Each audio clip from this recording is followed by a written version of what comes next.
Hello everyone, आप सभी का स्वागत करता हूं आज की सेशन में। आज हम एसएससी जीडी 2025 मैथ्स प्रैक्टिस से डे 9 लेक्चर में प्रीवियस ईयर पेपर 22 फरवरी 2024 शिफ्ट 1 में पूछे गए मैथ्स के सभी सवालों का बेहतरीन एनालिसिस करने जा रहे हैं। आपको मजा आएगा। आप यदि चैनल पे नए हैं तो चैनल जरूर सब्सक्राइब कर लीजिएगा। चलिए स्टार्ट करते हैं आज का यह सेशन। देखिए सवाल क्या कहता है, W और X साथ मिलकर किसी काम को 40 दिनों में पूरा कर सकते हैं। X और Y साथ मिलकर उसी काम को 60 दिनों में पूरा कर सकते हैं। जब W, X और Y एक साथ मिलकर काम करते हैं तो समान काम 30 दिन में पूरा हो जाता है। मैंने कहा दिनों की संख्या का आप एलसीएम पता करो। आप कहेंगे सर 120, रीड करेंगे यूनिट से, 120 यूनिट। ठीक, तो आप इसको डिवाइड करो 1 बाय 1 दिनों की संख्या से। तो सर ये 3 यूनिट आएगा, ये 2 यूनिट आएगा और ये 4 यूनिट आएगा। ये है कार्य करने का स्पीड, जिस तरह से लोग यहाँ पे काम कर रहे हैं। देखिए W और Y को मिलकर उसी कार्य को पूरा करने में कितने दिन लगेंगे। इसके लिए जरूरी है कि जब W और Y साथ मिलकर काम करते हैं तो किस स्पीड से काम करते हैं ये पता होना जरूरी है। मतलब एक दिन में कितना यूनिट काम निपटाएंगे पता होना जरूरी है। तो यहाँ पे देखो X और Y साथ मिलकर एक दिन में 2 यूनिट काम निपटा रहे हैं, ठीक है क्या।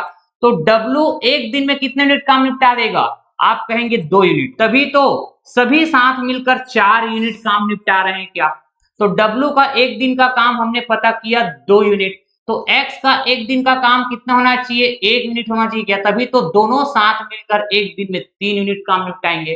तो हमने पता कर लिया X का एक दिन का काम 1 यूनिट। अच्छा Y का कितना होना चाहिए, तो सर एक दिन का काम इसका भी 1 यूनिट होना चाहिए, तभी तो दोनों मिलकर एक दिन में 2 यूनिट काम निपटाएंगे। तो हमने पता कर लिया W का एक दिन का काम 2 यूनिट, Y का एक दिन का काम 1 यूनिट, तो दोनों मिलकर एक दिन में 3 यूनिट काम निपटाएंगे क्या।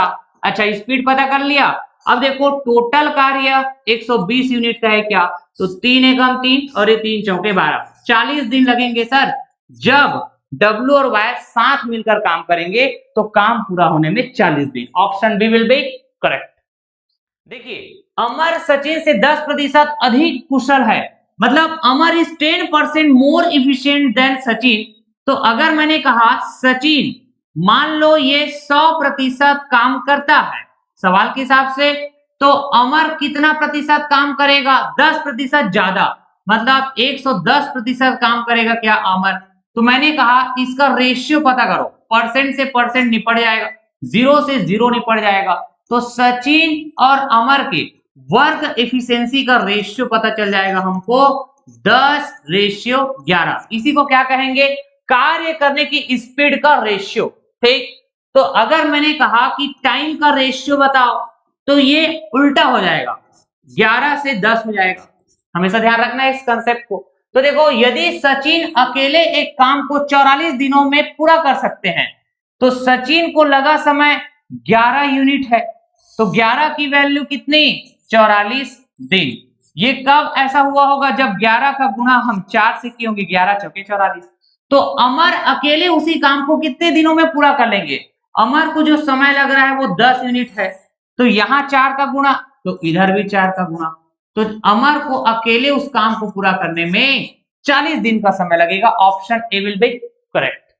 देखिए 1 किलो गेहूं की कीमत में 50% की वृद्धि होती है और वृद्धि 25 रुपए की होती है, तो गेहूं की प्रति किलो नई कीमत क्या है पता करके बतानी है। अगर मैंने कहा उस 1 किलो गेहूं की ओल्ड कीमत 100% के बराबर, तो नई कीमत क्या हो जाएगा, है ना। तो आप कहेंगे 50% की वृद्धि हो रही है तो नई कीमत 150% हो जाएंगे।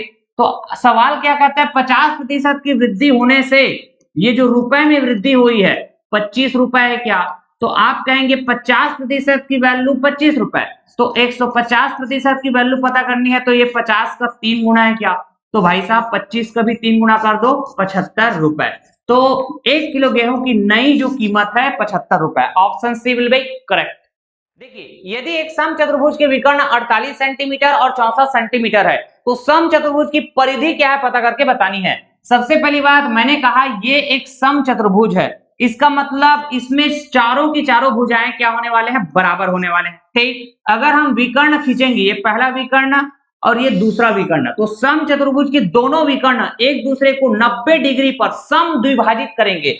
इसका मतलब क्या हुआ कि अगर ये है पहला विकर्ण जो कि 48 सेंटीमीटर का है, तो ये आधा हो जाएगा क्या, 24 सेंटीमीटर। ठीक उसी तरह अगर ये वाला जो विकर्ण है सवाल के हिसाब से 64 सेंटीमीटर है, तो यहां से यहां बात करें तो आधा हो जाएगा 32 सेंटीमीटर। ठीक, तो अब देखो ये एक राइट एंगल ट्राइंगल बन रहा है, समकोण त्रिभुज बन रहा है। तो तीसरी भुजा पता करनी के यहाँ पे, तो देखिए अगर हम कहें कि ये 8 चौके 32, 8 तिया 24, तो यहाँ पे 3 4 5 एक पाइथागोरस ट्रिपलेट बनता है सर। ठीक है, मैंने कहा 3 का गुणा आप 8 से करो तो 3 अट्ठे 24, तो भाई साहब 4 का गुणा भी 8 से करेंगे, 4 अट्ठे 32। तो इस राइट एंगल ट्राइंगल की दो भुजा आपको पता था, हाँ कि ना।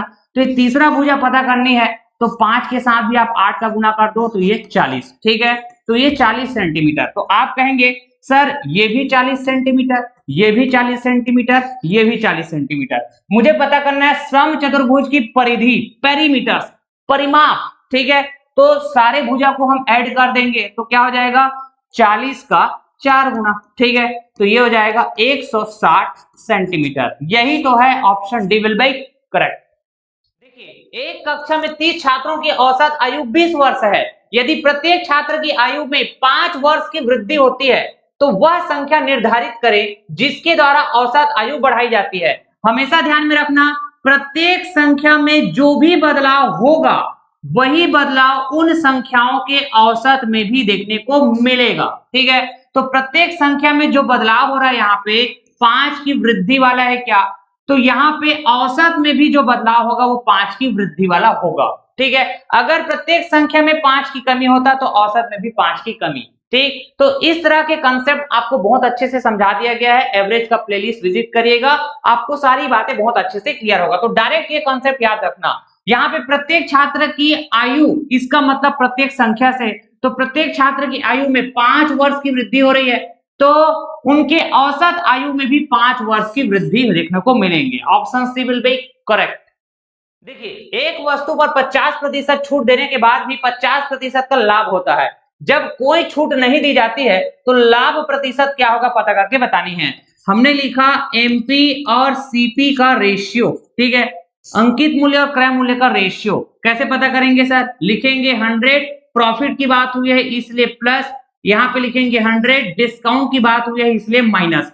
सवाल में साफ साफ शब्दों में दिख रहा है प्रॉफिट है सर 50% का, अच्छा डिस्काउंट भी 50% का है, तो ये हो जाएगा सर 150 बटे 50, 50 एक बार में, 50 से 3 बार में। ठीक है, तो ये 3 बटे 1 आया। तो आप कहेंगे सर एमपी यहाँ पे 3 यूनिट है, अच्छा सीपी यहाँ पे 1 यूनिट है। तो देखो अब सवाल क्या कहता है कि कोई छूट नहीं दी जाती है, मतलब जितना मार्क्ड प्राइस है उसी प्राइस में अगर हम बेच दिए, मतलब 3 यूनिट में ही अगर हम बेच दिए उस वस्तु को, ठीक है, तो फिर प्रॉफिट प्रतिशत क्या है पता करके बतानी है।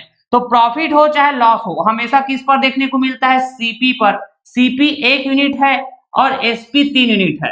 प्रॉफिट कितने का हुआ, 2 यूनिट का हुआ क्या, तो लिखेंगे प्रॉफिट डिवाइड करेंगे सीपी, तो सीपी 1 यूनिट है, गुणा करेंगे 100, वैल्यू आएगा परसेंट में, कितना आएगा सर 200%। यही तो है percentage profit. Option D will be correct. निश्चित राशि पर 3 वर्ष के लिए प्राप्त साधारण ब्याज 1782 रुपए है। समान ब्याज दर पर समान राशि पर 10 वर्षों के लिए साधारण ब्याज क्या होगा पता करके बतानी है। सबसे पहली बात 3 वर्ष का साधारण ब्याज हमको पता है 1782 रुपए। अगर हम कहें साधारण ब्याज हर साल एक समान मिलता है तो आप बिल्कुल एग्री करेंगे। हमने कहा 3 से काटो एक बार में, तो 1 वर्ष का साधारण ब्याज पता चल जाएगा कितना, 3 पंचे 15, 3 या 27 और 3 चौके 12, 594 रुपए 1 वर्ष का साधारण ब्याज। वापस से अगर हम जाएं तो इसका 3 गुना करेंगे तो ये 3 वर्ष का साधारण ब्याज मिल जाएगा, हाँ कि ना। तो ये साधारण ब्याज की केस में इस तरह के अप्रोच हम बात करते हैं, क्योंकि चक्रवृद्धि ब्याज हर साल अलग अलग मिलता है, साधारण ब्याज हर साल समान मिलेगा। हमको बोला गया 10 वर्षों के लिए साधारण ब्याज क्या होगा, 1 वर्ष में 594, तो 10 वर्ष मतलब 10 का गुना करो, तो भाई साहब यहाँ भी 10 का गुना करो, तो 10 वर्ष में जो साधारण ब्याज मिलेगा 5,940 रुपए। यही तो है answer. Option C will be correct. देखिए, एक निश्चित धनराशि पर 6% प्रति वर्ष की दर से 2 वर्ष के लिए साधारण ब्याज 960 रुपए है। समान अवधि के लिए और समान ब्याज दर पर समान राशि पर चक्रवृद्धि ब्याज क्या है पता करके बतानी है। अगर हम कहें साधारण ब्याज, तो साधारण ब्याज हर वर्ष समान मिलेगा क्या? एक वर्ष का साधारण ब्याज 6% है, तो मैं अगर कहूं 2 वर्ष का साधारण ब्याज परसेंट में बताओ तो डबल हो जाएगा, 12% कहेंगे क्या? सवाल के हिसाब से 12% की वैल्यू रुपए में दी हुई है 960 रुपए, हाँ कि ना? अगर हम कहें चक्रवृद्धि ब्याज 2 वर्ष का पता करो, तो आप कहेंगे चक्रवृद्धि ब्याज हर वर्ष अलग अलग मिलेगा। पहले वर्ष चक्रवृद्धि ब्याज 6% मिलेगा, दूसरे वर्ष चक्रवृद्धि ब्याज 6% तो मिलेगा ही, लेकिन इस 6 का फिर से 6%, तो 6 गुणा 6 डिवाइड करेंगे 100, तो 2 वर्ष का टोटल चक्रवृद्धि ब्याज, तो आप इसको ऐड कर दीजिए, तो 6 और 6 12 हो जाएगा, और इधर 6 का 36/100 मतलब 0.36, ठीक, तो टोटल ऐड करेंगे तो 12.36%। ठीक है, सवाल क्या कहता है कि 2 वर्ष में आप चक्रवृद्धि ब्याज की गणना करो, मतलब 12.36% की वैल्यू रुपए में पता करनी है क्या? अगर हम कहें 1% की वैल्यू रुपए में, तो आप कहेंगे 960 डिवाइड बाई 12%, यही कहेंगे। इसमें हम गुणा कर दें अगर 12.36%, ठीक है, तो ये हमको 2 वर्ष का चक्रवृद्धि ब्याज बता देगा रुपए में। ठीक है, तो आप देखिए 12 एकम 12, 12 अट्ठे 96, ये 80 बार में जाएगा। अब देखो दशमलव हटाया, यहाँ 100 का डिवाइड हो जाएगा, तो सर यहाँ से एक जीरो, यहाँ से एक जीरो कैंसिल हो गया। 8 का गुना 1236 से करेंगे, 8 छक्का 48, 8 या 24 और 4 28, 8 दूनी 16, 16 और 2 18, 8 का 8 1 9, ठीक है, डिवाइड कर दो इस 10 से, तो आप कहेंगे सर 988.8 रुपए, यही तो है 2 वर्ष का चक्रवृद्धि ब्याज। Option B will be correct. देखिए, यदि m ratio n ratio p बराबर 3:7:5 और p रेशियो q बराबर 1:2, तो m रेशियो q का मान क्या है पता करके बतानी है। सबसे पहली बात, ये दोनों रेशियो में p और p कॉमन दिख रहा है क्या? यहाँ पे p 5 यूनिट है, यहाँ पे p 1 यूनिट है। अगर इस रेशियो में p 5 यूनिट हो जाए तो काम बन जाएगा। इसके लिए इस रेशियो के साथ अगर मैं 5 का गुणा करूं, तो 5 एकम 5, फिर 5 दूनी 10, तो 5:10, ये हो गया सर P रेशियो Q की वैल्यू। ठीक है, तो P 5 यूनिट, अच्छा यहाँ भी तो P 5 यूनिट है, तो दोनों रेशियो में P जो कि कॉमन था समान कर दिए। अब हम डायरेक्ट पता कर सकते हैं जो हमको पता करना है। हमको पता करना है M रेशियो Q, तो M की वैल्यू यहाँ पे देखो 3 यूनिट है क्या? अच्छा, Q की वैल्यू यहाँ पे देखो 10 यूनिट है क्या? ठीक है, तो 3:10, यही तो आंसर है। Option D will be correct.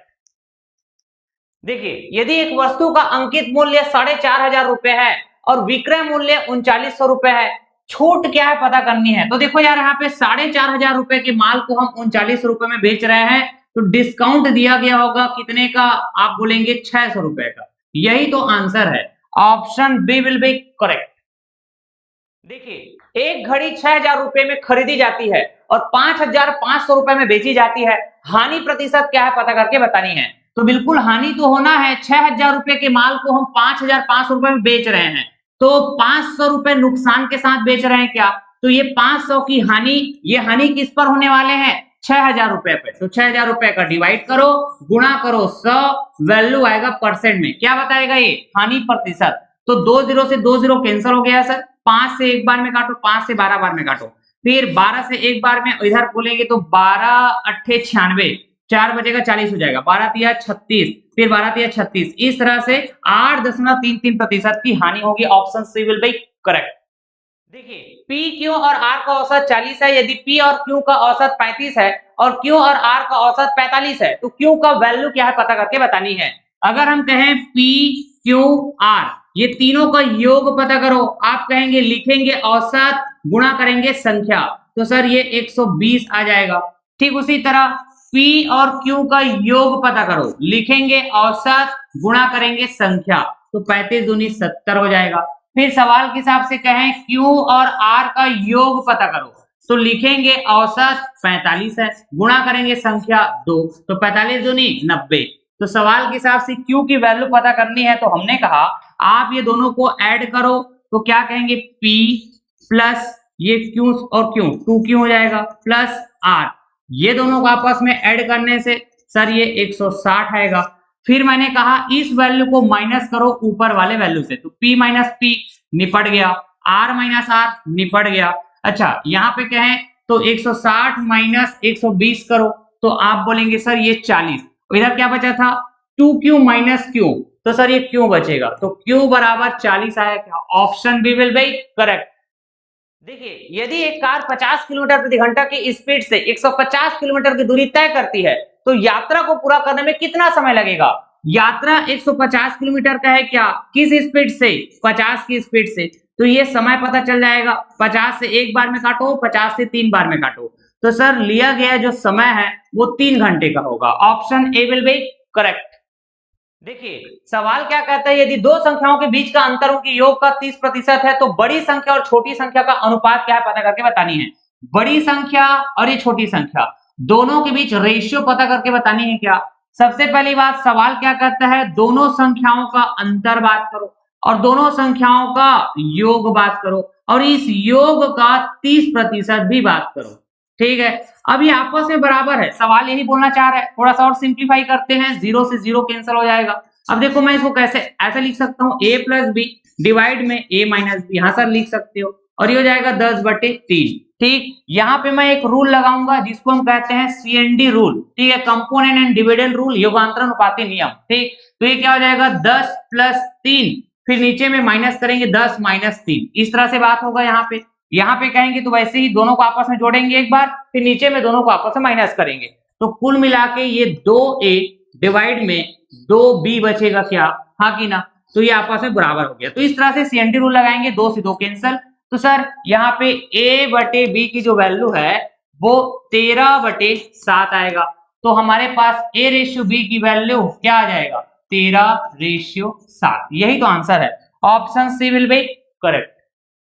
देखिए यदि x/y बराबर 11/5 है तो x minus Y ratio x plus Y का मान क्या है पता करके बतानी है। CND रूल अप्लाई करेंगे, सर 11 + 5 16 हो जाएगा, फिर 11 - 5 सर 6 हो जाएगा। ठीक उसी तरह x और y को हम ऐड करेंगे, फिर नीचे में x और y को माइनस करेंगे, तो इस तरह से x माइनस वाई डिवाइड में x प्लस वाई कहूं तो ये फिर उलट पुलट हो जाएगा 6/16। तो सर ये 2 से काटेंगे 3 बार में, 2 से काटेंगे 8 बार में, तो ये कितना आया 3/8। तो हमको पता करनी है x minus Y ratio x plus Y, तो ये क्या हो जाएगा सर ये 3/8 आएगा। यही तो आंसर है, option B will be correct. देखिए निम्नलिखित में से कौन सी संख्या 9 से विभाज्य नहीं है। ऐसा नंबर सेलेक्ट करना है जो 9 से डिवाइड ना हो सके। तो 9 का डिविजिबिलिटी रूल क्या कहता है कि कोई संख्या 9 से डिवाइड हो, इसके लिए जरूरी है कि उस संख्या के अंकों का योग अगर 9 से डिवाइड हो जाता है तो वो संख्या भी 9 से डिवाइड हो जाएगा। ठीक, तो आप देखिए 7 और 3 10, 10 7 18, 18 और 9 27, तो सर ये तो 9 से डिवाइड हो जाएगा, तो हमको 9 से डिवाइड ना हो ये चाहिए। अब देखो 8 7 15, 15 5 20 7 27, सर ये भी 9 से डिवाइड हो जाएगा, तो ये ऑप्शन बी इनकरेक्ट।